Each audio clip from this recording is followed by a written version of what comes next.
शारीरिक पुष्टि तथा सुयोग्यता, पहले जो चैप्टर पढ़ा था उसमें है शारीरिक पुष्टि और सुयोग्यता।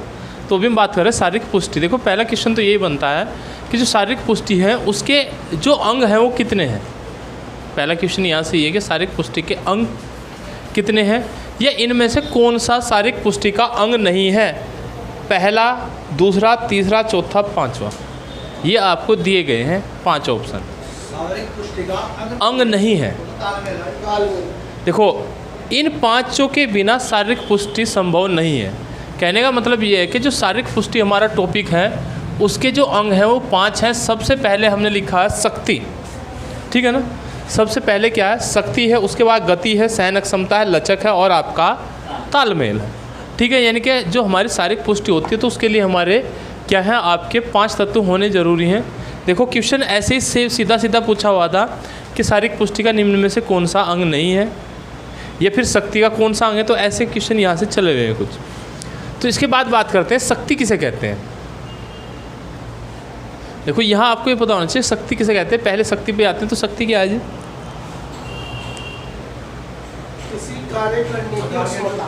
किसी कार्य करने की अक्षमता। देखो हम डायरेक्टली कह सकते हैं किसी कार्य करने की अक्षमता को हम क्या कहते हैं, शक्ति कहते हैं। अब जो अक्षमता होती है, अक्षमता को हम पावर भी, यानी कि शक्ति को पावर भी कह सकते हैं। तो शक्ति यहाँ से फिर आती है कि कितने प्रकार की होती है। तो शक्ति होती है हमारी 2 प्रकार की, एक गतिशील शक्ति होती है और एक हमारी स्थिर शक्ति होती है। क्योंकि यहाँ से दूसरा क्वेश्चन यही है कि शक्ति कितने प्रकार की होती है। तो शक्ति हमारी 2 प्रकार की है, एक गतिशील है और एक आपकी स्थिर है। अब शक्ति को मापा किससे जाता है जी?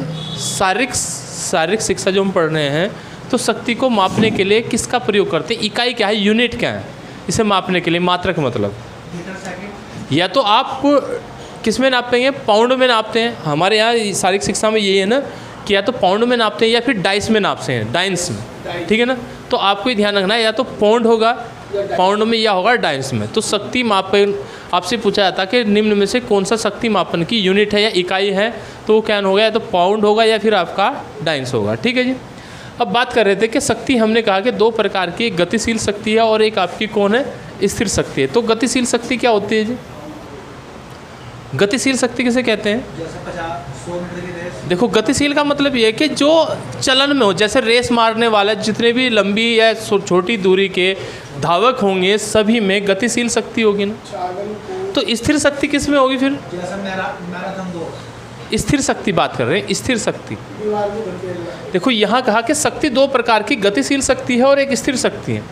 तो गतिशील शक्ति का मतलब क्या है, जिसमें गति दिखाई देती हो। तो हम ये कह सकते हैं जो आइसोटोनिक है। देखो गति का मतलब है आइसोटोनिक व्यायाम जो हमने पढ़े हुए हैं, तो हम इसे यहाँ आइसोटोनिक कह सकते हैं, कोई दिक्कत तो नहीं आई।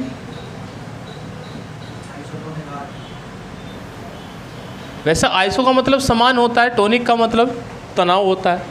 तो जहाँ समान तनाव देखा जाता है यानी कि जहाँ पर आपको क्या दिखती हो, गतिशील शक्ति का मतलब ये है कि आइसोटोनिक व्यायाम हम कह सकते हैं जिनमें गति, जब आप व्यायाम करते हैं तो गति दिखाई देती हो, शरीर में दिखाई देनी चाहिए।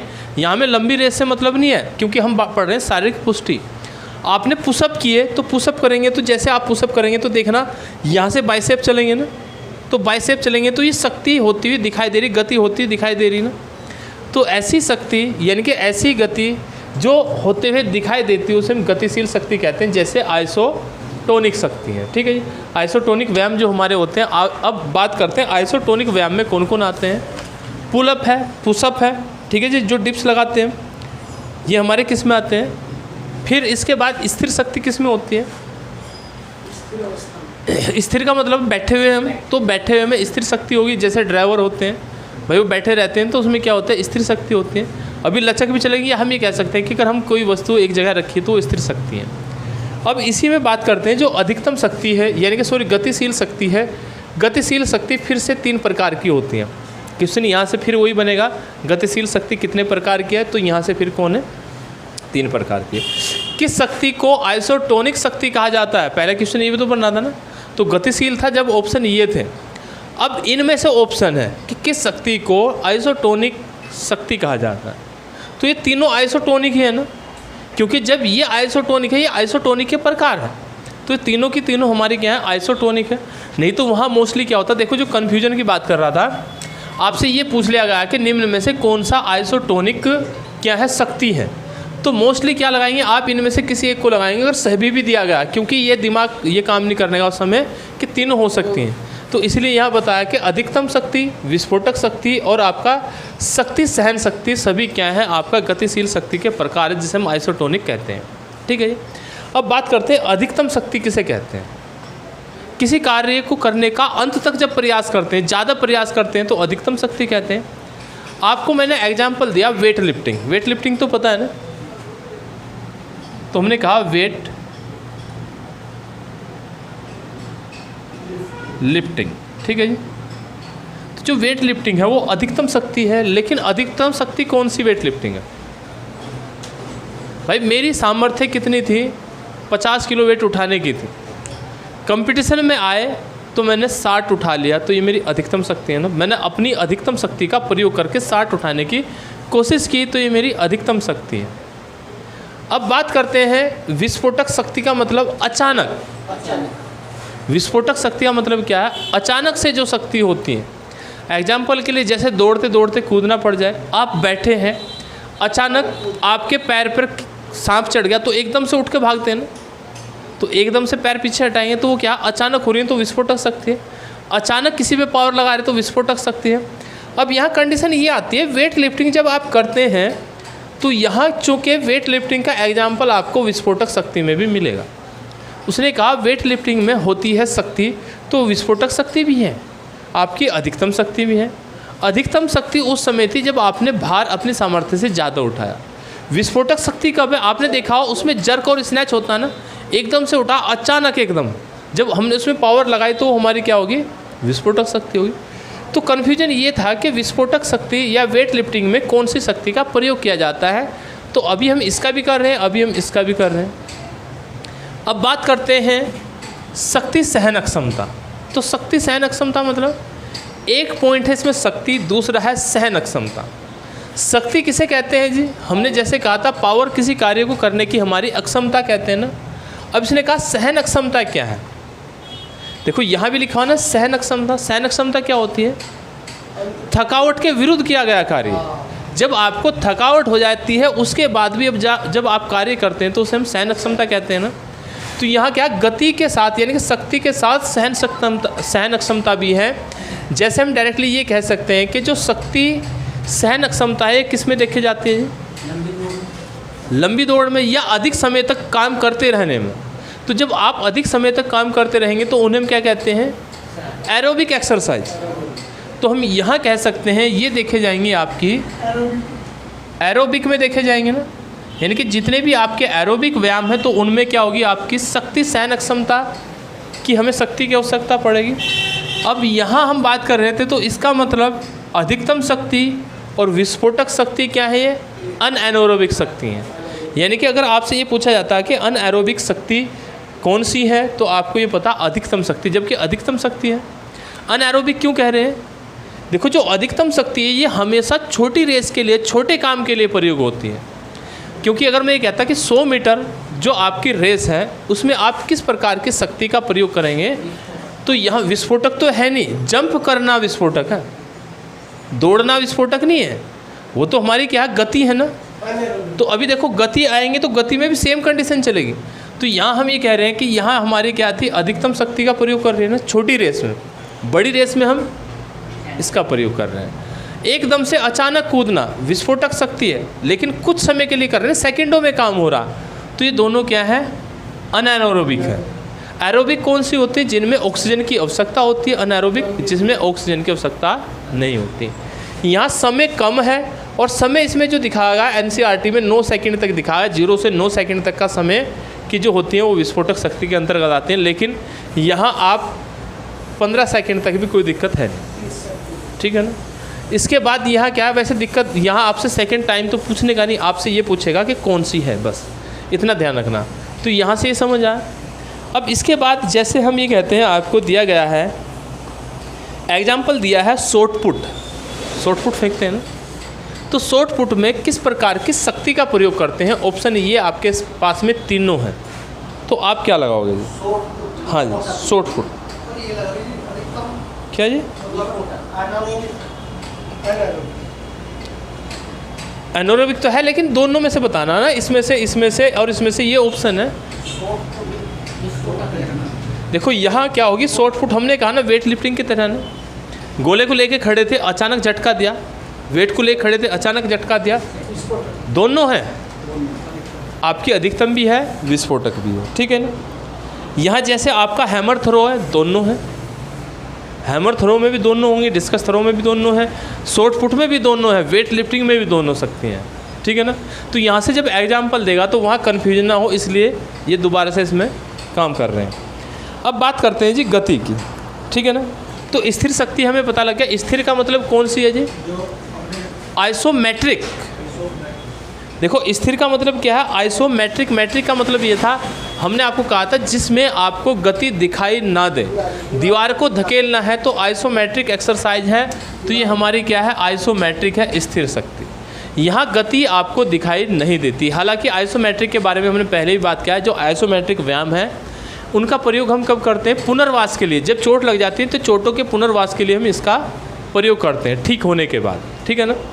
अब इसके बाद बात करते हैं गति। गति का मतलब हमने कहा कि भाई ये क्या होती है, एक अक्षमता है ना, लेकिन कैसी अक्षमता है, जिसके द्वारा बहुत तेज़ी से काम किया जाए, तेज़ी से जल्दी, तो उसे तुम गति कहते हैं। 100 मीटर की रेस एकदम होगी ना, गति है। तो गति में सेम कंडीशन है जो हम बता रहे थे, लेकिन यहाँ फिर से बात आती है कि जो गति होती है, गति कितने प्रकार की होती है जी, कैसी कैसी,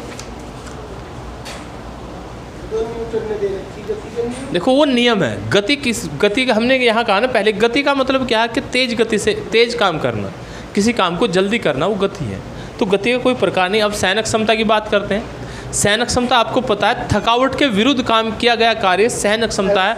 एग्जाम्पल के लिए आपको क्या था, जैसे हमारे यहाँ एक वो है ना, क्या नाम, अतिरिक्त शक्ति का सिद्धांत, एक्स्ट्रा पावर का सिद्धांत है ना एक खेलों में। अब उसमें ये दिखाया गया कि अगर आप दिन भर की थकान लेके आए और आप क्या करते हैं, यानी कि कोई आपको वॉलीबॉल का शौक है, बीच में वॉलीबॉल खेलें, तो आप वॉलीबॉल खेलना शुरू कर देंगे। आप वो उस समय किस शक्ति का प्रयोग कर रहे हैं, वो आपकी, ठीक है ना, यानी कि अतिरिक्त कर रहे हैं। लेकिन यहाँ सहन क्षमता का मतलब ये है, काम को करते करते, देखो काम को करते करते मांसपेशी जब जवाब दे जाएं, उसके बाद भी आप काम करना जारी रखें। वैसे तो ये जो सहन अक्षमता होती है, ये आपकी मांसपेशी के तंतुओं पर काम करती है।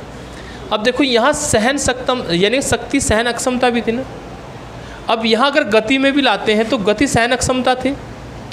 तो यहाँ पर आपको ये बताना कि जो सहन अक्षमता है, इसे देखने के लिए आप सबसे पहले किसका प्रयोग करते हैं जी, सहन क्षमता को विकसित किससे किया जा सकता है। कहने का मतलब ये है,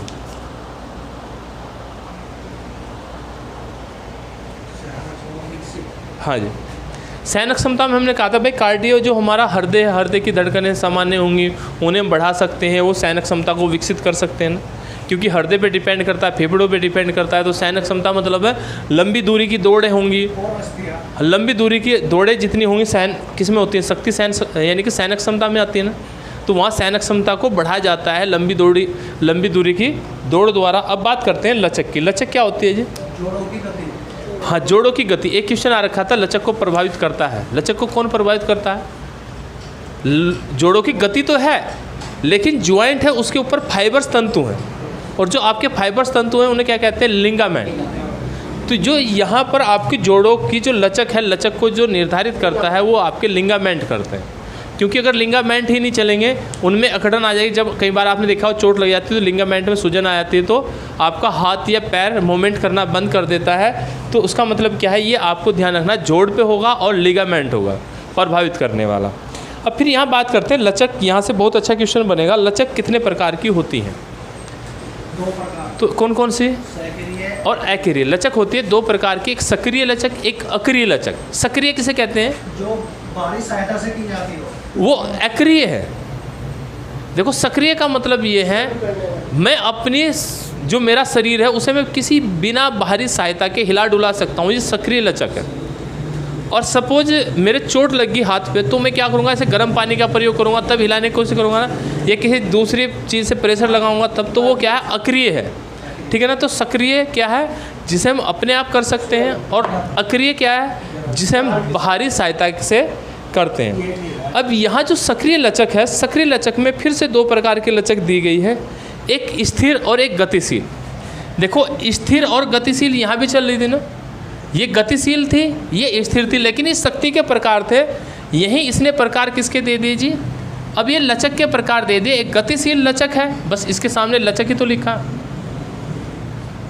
और एक आपकी स्थिर लचक है। ठीक है जी।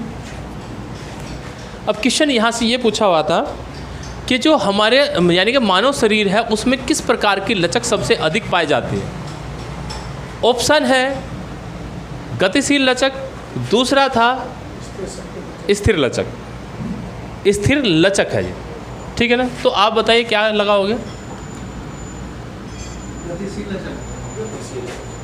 गतिशील कैसे? या फिर दोनों, देखो हमने दोनों ऑप्शन नहीं दिया, इसने ये कहा कि जो हमारा शरीर है उसमें सबसे ज़्यादा जो लचक होती है वो दोनों में से कौन सी पाई जाती है, आपको केवल इतना बताना आगे। स्थिर लचक, स्थिर लचक ज़्यादा होती है गतिशील लचक की अपेक्षा, क्योंकि स्थिर लचक आप देखो ऐसे याद रख लो, हमारा हाथ कितनी जगह से लचक कर रहा है, आप ऐसे भी याद रख सकते हैं, लेकिन जितनी हमारी मांसपेशियाँ सब स्थिर लचक है।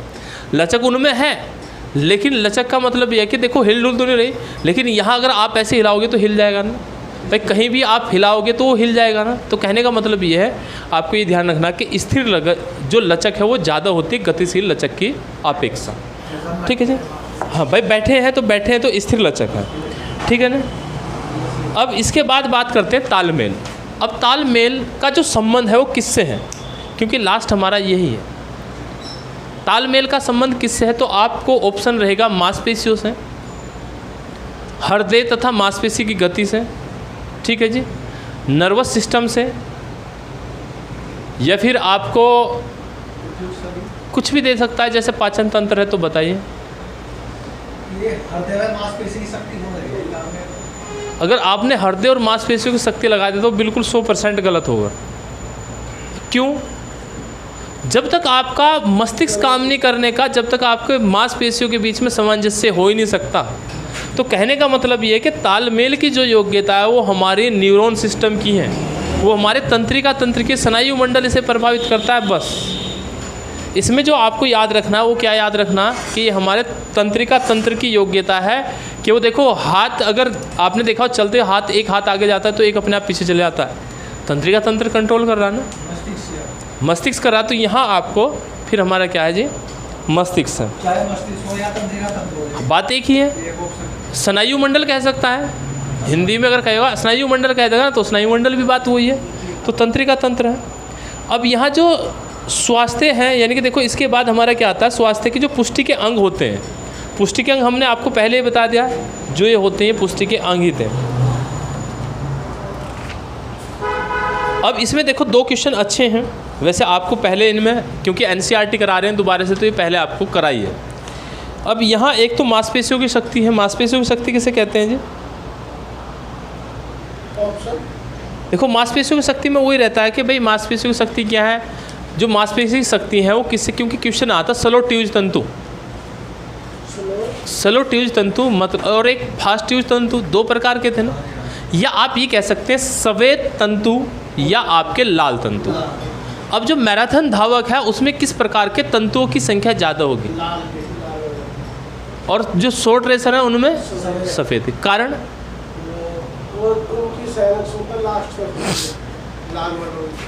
देखो यहाँ क्या होता है, जो मांसपेशी शक्ति है वो तंतुओं पर निर्भर करती है, लेकिन हमारी मांसपेशियों में जो पावर है वो ग्लूकोज है ना, जो एटीपी के रूप में स्टोर रहता है, और जितना भी आपका आरबीसी होता है वो ग्लूकोज को लेकर जाता है।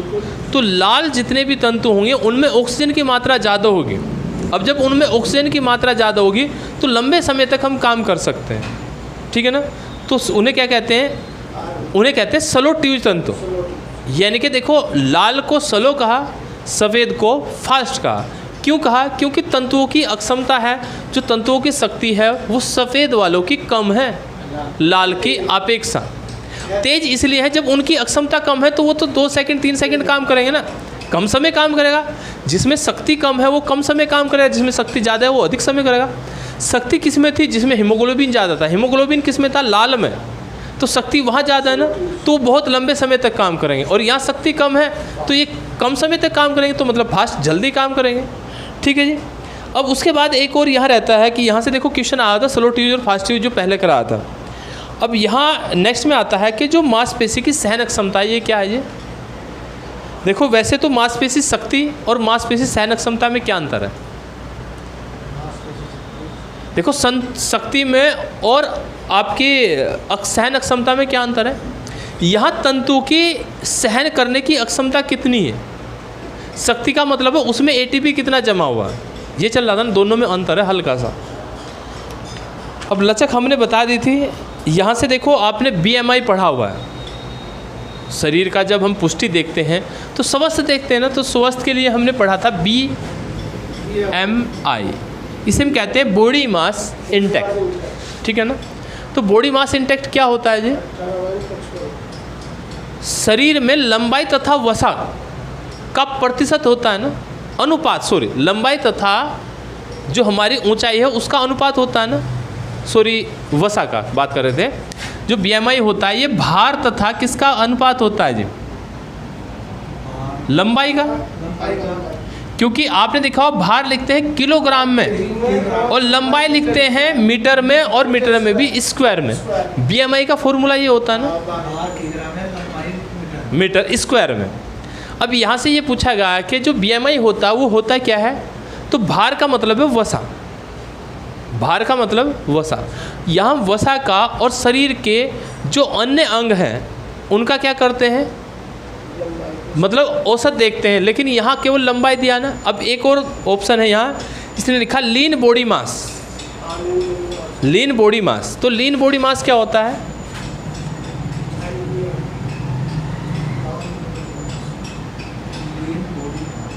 मास क्या है जी? ये क्या है? NBI। ठीक है ना। तो लीन बॉडी मास और बी यानी कि बॉडी इंडेक्ट में क्या अंतर है? बॉडी मास में क्या अंतर है? वहाँ क्या है? शरीर के भार की कंपेयर कर रहे हैं। यहाँ क्या होता है? वसा के साथ में पूरे अंगों की तुलना करते हैं। क्वेश्चन यही पूछा गया था कि जो लीन बॉडी मास है वो क्या है। ऑप्शन इसने देखो क्या दिया है, इसने कहा अस्थि, बंधक तंतु, कंडारा तथा मांसपेशियों व पानी का अन्य अंगों से तुलना करना। फिर दूसरे में दिया का अन्य यानी का वसा से तुलना करना। तो यहाँ जो भी तुलना करोगे आप वसा से ही करोगे।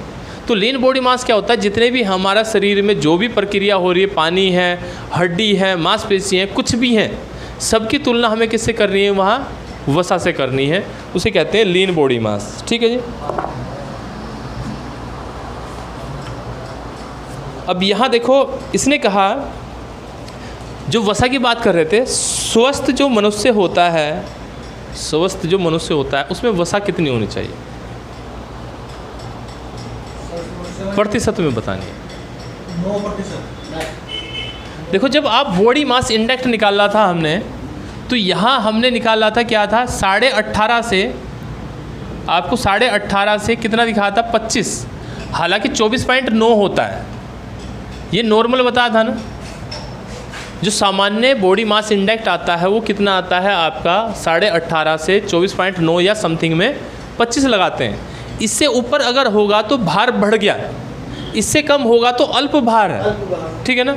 तो ये हमारा क्या है? एवरेज दिया हुआ ना कि यहाँ तक आप स्वस्थ माने जाते हैं। लेकिन यहाँ ये पूछा गया कि जो लीन बॉडी मास है, तो इसमें वसा की गणना कर रहे हैं ना शरीर के अंगों से। तो सबसे पहला क्वेश्चन ये था कि जो आपकी वसा होती है कितनी होनी चाहिए, कितने प्रतिशत वसा होनी चाहिए? सामान्य में, सामान्य का मतलब होता है जो आयताकार है, फिट है, जो अनुपात आप उसका, आप तो बता रहे संतुलित भोजन। हम संतुलित भोजन की बात नहीं कर रहे, हम पूछ रहे हैं यहाँ बॉडी में वसा का जो प्रतिशत है वो कितना होना चाहिए। ये होता है आपका 15 से 18 तो होता है पुरुषों में, ध्यान दें, 15 से 18% होता है पुरुषों के शरीर में, और महिलाओं में होता है 20 से 25। महिलाओं में होता है ये 20 से 25% होता है। तो ये क्वेश्चन ये भी कहता है कि महिलाओं में पुरुषों की अपेक्षा वसा की संख्या ज़्यादा होती है। ठीक है ना। महिलाओं में पुरुषों की अपेक्षा वसा की संख्या ज़्यादा होती है, तो ये आपका ये भी कहता है, ठीक है ना। और चैप्टर हो गया, चलो आपका ये ख़त्म।